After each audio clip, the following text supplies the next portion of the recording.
Hello! Welcome back to another archaeogastronomical adventure. This is the Delicious Legacy Podcast, and I'm your host, Thomas Dinas. Today, we delve a little bit deeper into the foodways of the Aztec Empire and the Aztec people. This is part 2 of the foodways of the Aztec Empire. Last week, we touched upon the area, the climate, and the formation of the ancient Tenochtitlan city, which is the foundation of Mexico City today. And we saw how the Aztecs grew the crops with the Chinampas, with the Three Sisters system. We saw the beautiful descriptions of the food markets of the Aztecs when the Spanish conquistadors first came across them. And we also saw the delicacy of the Aztecs called ahuatl, the caviar of Mexico.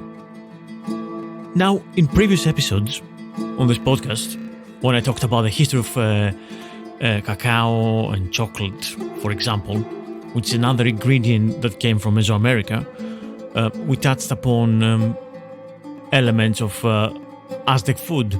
So if you want to go back and listen to it, this episode was on Season 3, Episode 5, in January 2023. And then the episode about vanilla, for example, as well. Season 4, Episode 18, on the 7th of February this year.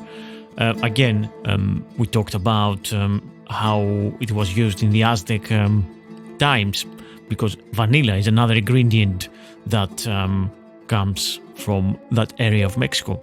And of course, avocado as well. Avocado is another major ingredient, not only for us today, but also it was something that the ancient Aztecs and Mayans ate.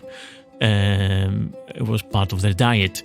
And I touched upon that on Season 4, Episode 5 in November 2023. So yeah, if you want to go back and listen to these episodes and find out more about details about these foods that come from Mexico, that'll be great.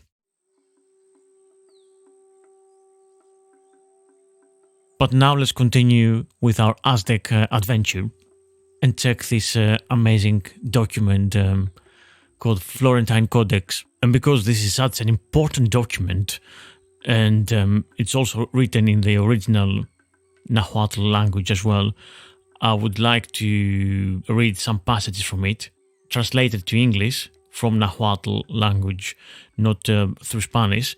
And I want to tell you about some interesting stuff that they ate, and their relationship with nature and the environment and the wild animals and plants of Mexico. So yeah, let's have a listen to some interesting passages about foods and herbs and animals that they ate or hunted back then.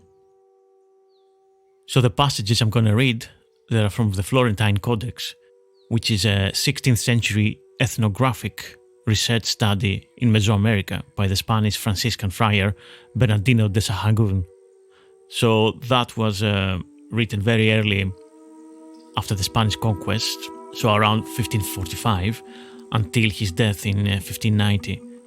And this work consists of 2,500 pages organized in 12 books, which have more than 2,000 illustrations drawn by native artists, providing vivid images of the era.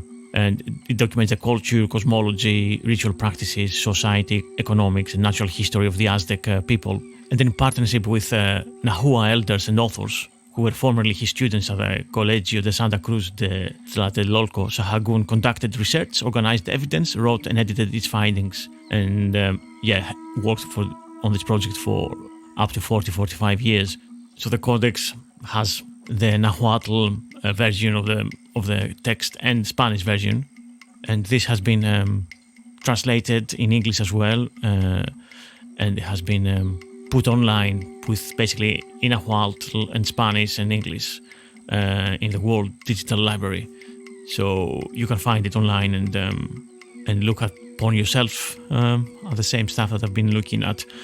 And I'll put the link on the show notes for this.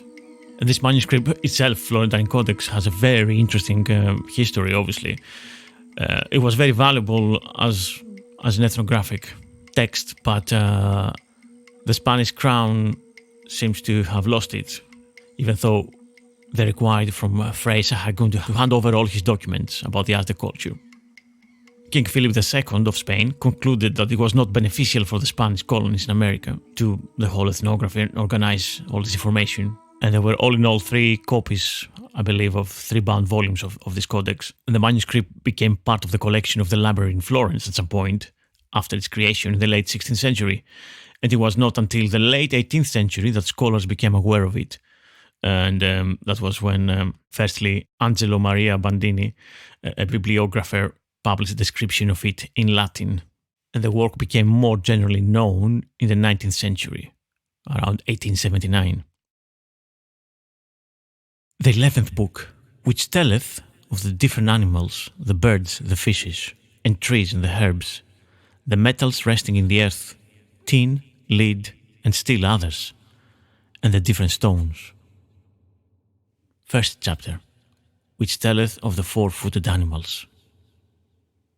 First paragraph, which telleth of the wild beasts. Ocelot. It is a dweller of the forests, of crags of water, noble, princely, it is said. It is the lord, the ruler of the animals. It is cautious, wise, proud. It is not a scavenger. It is one which detests, which is not seated by dirty things. It is noble, proud. It is long, long-bodied, straight, round like a pillar, squat, not tall, thick, corpulent, hard-fleshed, very hard-fleshed, long-tailed, of gopher-like paws, very thick, wide-padded, of very wide pads, thick, fat of neck, of pot-like head, very pot-headed, blotched as with rubber. It is very colored, variously hued, ruddy. The nature, the ways of this ocelot. It goes about eating the small animals, the deer, the rabbit, etc. It is very reserved, no eater of offal, very well kept. It bathes, washes, cleans itself. It washes its face by licking with its saliva. It prepares itself. It cares for itself. And by night it watches. It seeks out what it hunts, what it eats. Very good, clear it is its vision. In truth, it sees very well. It can see far. Even if it is very dark, even if it's misty, it sees. When it sees one, when it meets, when it comes upon a huntsman, a hunter, it does not run, it does not flee. It just settles down to face him. It plays itself well. It hides itself not at all, this ocelot. Then it begins to hiss, so that by its breath it may make faint, may terrify the hunter. And then the hunter begins to shoot arrows at it. The first reed, the arrow, which he shoots, the ocelot just catches with its paws. It shatters with its teeth. It seats itself upon it, growling, snarling, rumbling in its throat. When the hunter shoots more, it is just the same. However many he shoots at it, the ocelot does the same. And the hunters have the reckoning, as well as their custom, that they shoot only 4 times. If he shoots 4 arrows, the hunter is as good as dead. Thereupon the ocelot prepares itself. It stretches, it yawns, it stirs, it shakes itself. It cleans itself, it licks itself. Then, indeed, it crouches, springs, flies through the air. Whether the hunter stands 10 spans, even 15 spans away, there it goes to seize him. Only once does it leap, fly, swish, bristling, the hair ruffed. There dies the hunter. There he is eaten. But the skilled hunter, when he shoots the first arrow, then takes an oak leaf or the petal of a tree flower. At the tip of the arrow he places it. With its tip he pierces it. Then he shoots it. The reed with the leaf goes fluttering. Like a locust it goes perhaps halfway, perhaps by the ocelot. When it flies, when the oak leaf falls, the ocelot is thus distracted. Thus the hunter succeeds in shooting it with an arrow. Thus he can reach it. Wherever the ocelot eats, first it hisses at one in order to terrify one, to make him swoon away, and its flesh burns like pepper. The conjurers went about carrying its hide, the hide of its forehead and of its chest, and its tail, its nose and its claws, and its heart, and its fangs, and its snout. It is said that they went about their tasks with them, that with them they did daring deeds, that because of them they were feared, that with them they were daring. Truly they went about restored, the names of these conjurers, guardians of tradition, debaters of people. Tapir. It is very large, bigger than a cow. Its head is very large, the muzzle long, its ears very wide, its molars, its teeth also very large, like the teeth of us human beings. Its neck is very thick, very fleshy. Its fore and hind legs are very thick. Its hooves like a bull's, very large. Its dew claws are only callosities, not of bone. Its haunches are very large. Its tail very thick, long, quite smooth. Its hair is everywhere completely yellow, not very long, like a deer's hair. Its hide is very thick. This tapir is edible, but not only one flavor is its flesh. All the various meats are in it. Human flesh, wild beast flesh, deer, bird, dog, etc. This tapir is quite rare. It lives there at Aztecs Pt2, Tlaquilpan, there in the great forests, among the crags which no one reaches. It eats tender shoots when it finds no other food. When wild cacao grows, which no one plants, it eats these, and maize. When it comes upon a maize field, it finishes it all. When it defecates, it heaps up cacao beans, almost a carrier's load. The common folk hunt for this in the forest, in order there to find the cacao beans. It's not frightening. It cannot be slain with an arrow, even if shot with an arrow. In order to take it, they make it fall into a pit, a hole which they dig deep, 3 arms span deep. Such is its depth. When they have dug it, they spread the tree branches over it and they cover it with grass. It falls to the ground. I pick, I gather the fruit. I shake the tree. The fruit of Sapodilia is round, sweet, soft, mushy, fine texture. It has a center. Its skin is harsh. It burns the throat. If much is eaten, it passes through one. It loosens the bowels. It gives one indigestion.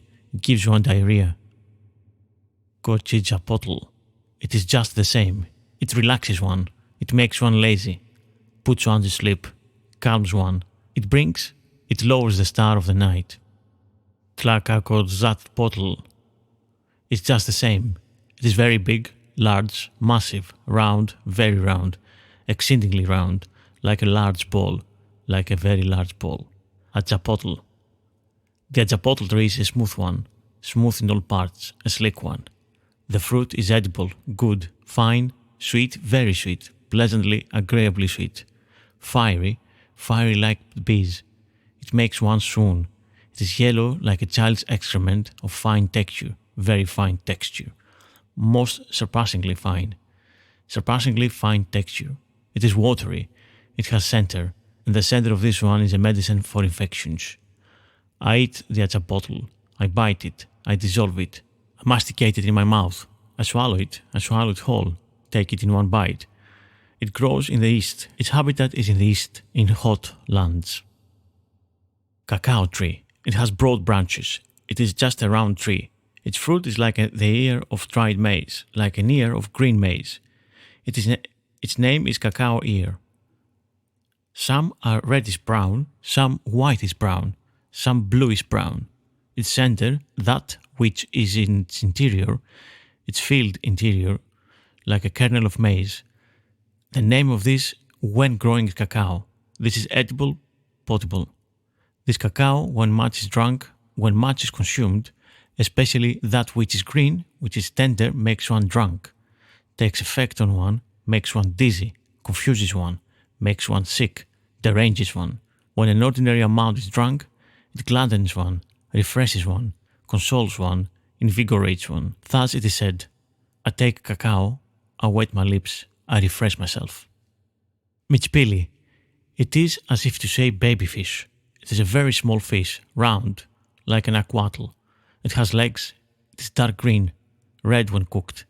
It is good tasting, savory, of good pleasant odor. I catch mi chipli in the net. I catch mi chipili, I bake it. I cook it in an olla. I eat mi chipli. Its eggs, or amilotl eggs, are round, roundish, like an amaranth, or Agrimonio mexicana seed. White like maguey fiber, crunchable, crushable. They become round, they become like maguey fibers. They crush. These are amilotl eggs. Uauquitl, an edible herb. It is herb green. It is tall. Its stem, its stalk has branches. It has foliage like butterflies. It has hairs. The name of its seed is uauhtli. They're like a small whorl or small whorls. The herb is cookable in an olla. Tastes like ashes. Water can be drained from the cooked herb. It can be used with epazote. It can be compressed. Tamales can be made. The name is quiltamali. Grains of maize can be added. The name of this mixture is quillaxcali. I cook quitl in an olla. I compress quilitl. I eat it. I make tamales. I make tortillas. I gather the quilitl. Olla is a traditional clay cooking pot in Mexico, in Aztec Mexico, and generally around the whole area that we call Mexico today, and is used to cook or store food. And generally, ollas have a short white neck and wider bellies, resembling that kind of shape, basically, resembling like a funerary urn, like that, for example.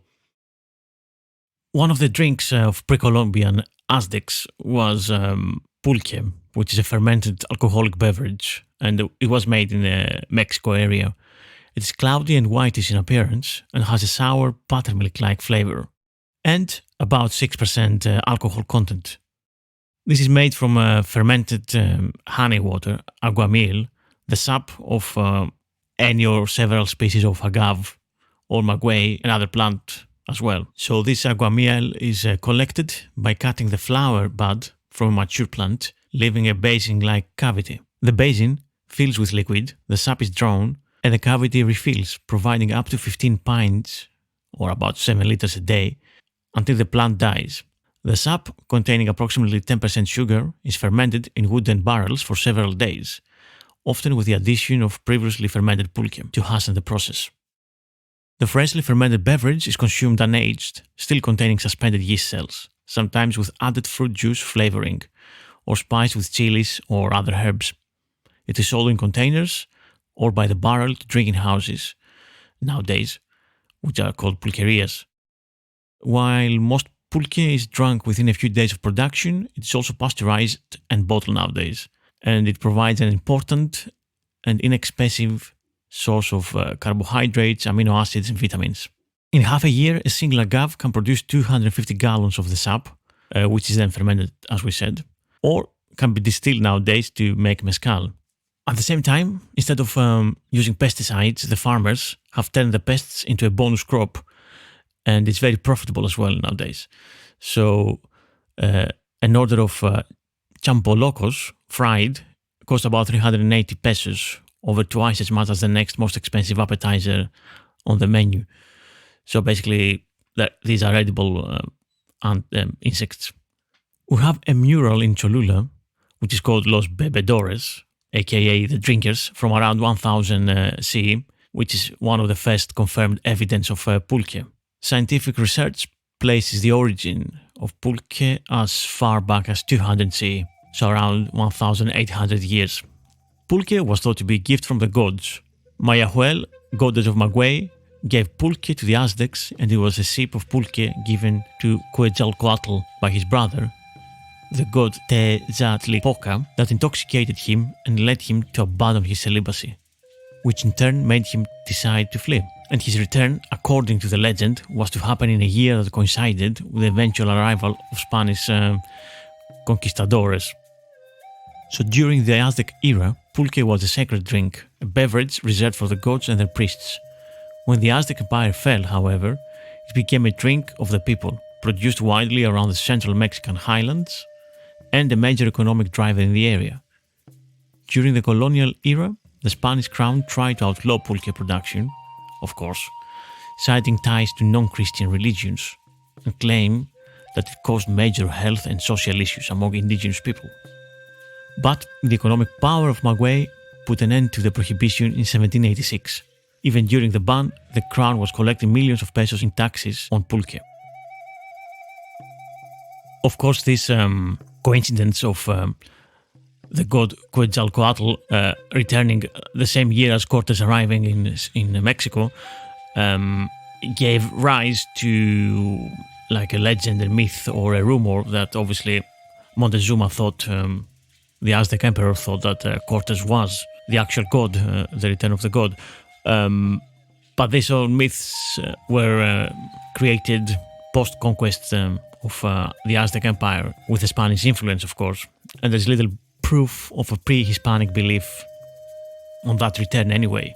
And it seems like the myth has Spanish origin entirely, just to give an excuse to Cortes and the Spanish for the conquest of the Aztecs. Of course, the most famous and by far the most popular cultivated plant from Mexico is corn. It looks like that as early as 9,000 years ago, people in the highlands of southwest Mexico were selecting the most promising stalks of a scrawny wild grass known as teosinte, which they eventually domesticated into plump ears of corn. Corn grows quickly, typically requires only 50 days of labor a year to bring to harvest, and it's easier to cultivate than wheat or rice for that reason alone. Processing the kernels, farmers used an alkaline bath of lime water or wood ash to remove the thin, translucent skins of the kernels. And this process, known as nixtamalization, made niacin and essential amino acids more bioavailable, basically, ready for humans to consume and absorb with their body. So turning corn gruel and tortillas into something truly more nutritious. And as we will see later on, or as we've seen before, corn stalks could also be intercropped or grown alongside squash and beans, a practice that continually replenishes the soil's nitrogen because of the beans, and also the squash would protect and let the other plants grow because of its broad leaves will cover the soil and provide shade and won't let weeds grow. These fields, as we said, they're still common in highland areas, and they're known as milpas. And the Three Sisters farming, which is the three plants, as we said, corn, squash and beans, had spread, of course, and it was popular throughout North America. It went as far as north as modern-day Quebec and Ontario, basically. And it's still practiced, luckily, by Iroquoian-speaking nations, and also, of course, as we said, from Mexican indigenous farmers across Mexico too. For us, many Western city dwellers, we tend to think of maize as a feed for poultry, and often we only think it with the color yellow. However, there's a lot of native Mexican varieties that the Aztecs used to eat, that they were blue, red, white, or black, and some ears are multicolored as well, and they were used as flour arrangements. And apparently white maize is the richest in carotene, containing vitamin A, and that makes a very fine flour for tortillas. And there's also the one we call sweet corn, which has a very high sugar content, and to me, not much taste, unfortunately, and it's extremely difficult to find anything else, at least in UK. Corn, as we mentioned earlier, it was so sacred that it had its own gods. So the divine couple of maize gods were honored for 10 days in the fourth of the 18 Aztec months, a period known as the Great Eve or Hueytozostli. They were the god Sintvatl and the goddess Chicomecoatl, who was also the first woman to learn to cook. The festivities began with a distribution of flowers and food by the emperor, and then processions of young girls carried ears of maize to the temple of Chicomecoatl. The people danced and sang. The festival culminated in the sacrifice of a young woman representing Xclomen, the goddess of the young maize. In the 6th month, or the month of the dish of maize, and of boiled beans too, the end of the dry season came, and prayers were offered to Tlaloc, the serpent-faced raincoat, so that the ears would grow as large as possible. The story went that in the beginning of the world, maize fell as golden rain when the sun exploded. Maize porridge was the staple food of ordinary Aztecs. It might be either thick or thin, sweetened with honey, spiced with peppers, supplemented by any available vegetables, meat or fish, or, for really rich Aztecs, flavored with cacao. And of course, one of the most important vegetables or fruits, however you want to classify it, that comes from Mesoamerica and the Aztec Mexico, is the tomato. It was eaten by the Aztecs from about the 7th century AD. They called it in Nahuatl, the language of the Aztecs, tomatl. In Britain, it didn't come until the end of the 16th century, 1590, something like that. And in the early 16th century, Spanish conquistadors returning from expeditions in Mexico and other parts of Mesoamerica were thought to be the first that introduced this vegetable to Europe.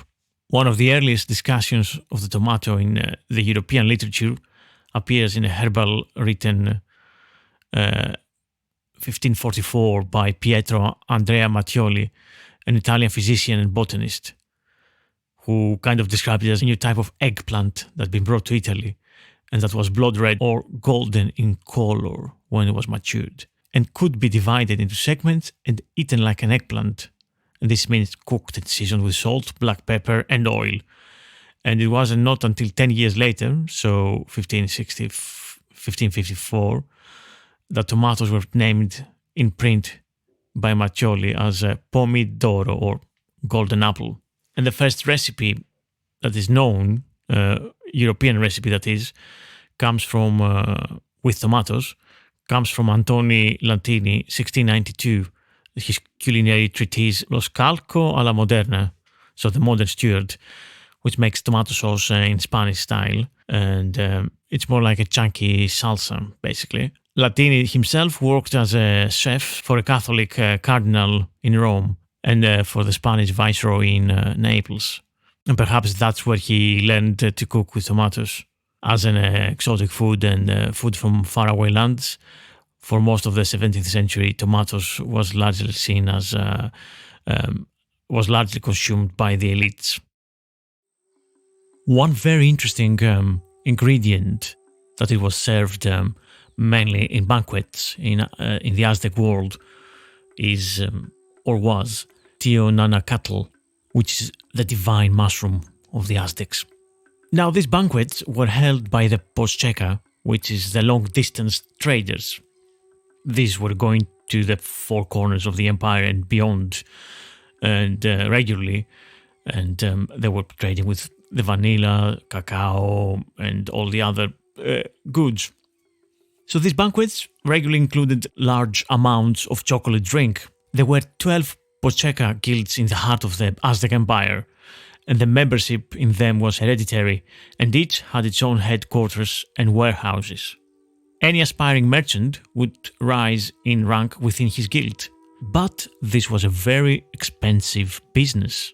To climb up the socioeconomic ladder as such, an individual was obliged to host a large and expensive banquet for his fellow merchants at each rung of the ladder. These were increasingly costly as one rose higher, with vast expenditures of food, cacao drink, slaves bought for sacrifice, and even these mushrooms which were hallucinogenic, and with which the guests could foretell their fate in this very risky profession of trading. So the first item to be served at banquets was the small black mushroom, which is intoxicating and gives visions, and which also apparently incites lechery. They ate it before daybreak with honey, and when they began to feel heated, they started dancing. Some sang, others wept, intoxicated as they were by these mushrooms, while others did not sing but remained seated and pensive indoors. Some foresaw that they would die and wept. Others imagined themselves devoured by wild beasts, or yet again becoming rich, or the masters of many slaves. Others foresaw that would be convicted of adultery and their heads crushed for that offense. others that they would commit theft and be executed. And then there were many further visions too. When the intoxication caused by these mushrooms had passed off, they spoke among themselves of the visions they had seen. And then they ended with chocolate, or cacahuatl as it's always been called in Sahagun's writings. He writes, "To carry it, one placed the cup in this right hand. He did not go taking it by its rims, but likewise went placing the gourd in the palm of his hand, and the steering stick and gourd rest he went bearing there in his left hand. These were to pay honor to the lords, but those who followed, all were served with only earthen cups." And such was the chocolate etiquette of these guilds. Here to note that cacao beans were considered a valuable commodity, valuable enough that for many centuries in the Aztec and pre-Aztec times actually was used as a currency. And we have a document from the 16th century that gives us a list of prices. So for example, it has 1 bean could trade it for a tamale, while 100 beans could purchase a good turkey hen. And an avocado newly picked is worth 3 cacao beans. When an avocado is fully ripe, it will be equivalent to 1 cacao bean. An Aztec delicacy, the axolotl, a large axolotl, for example, would worth 4 cacao beans, and fish wrapped in maize husks is worth 3 cacao beans.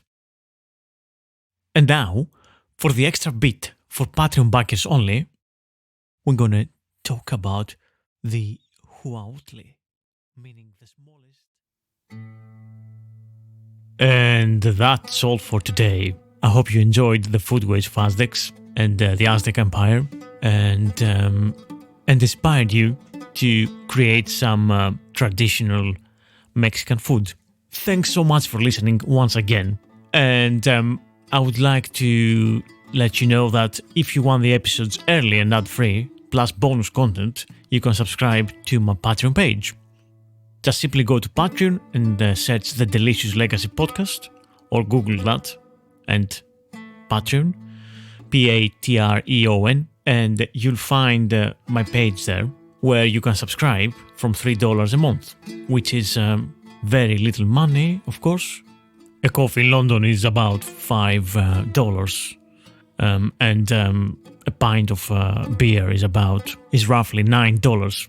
So yeah, from $3 a month, you can get these podcasts early and ad-free. And it's a bargain because I spend lots of time researching and reading and finding guests and recording, editing and mixing these episodes for you guys.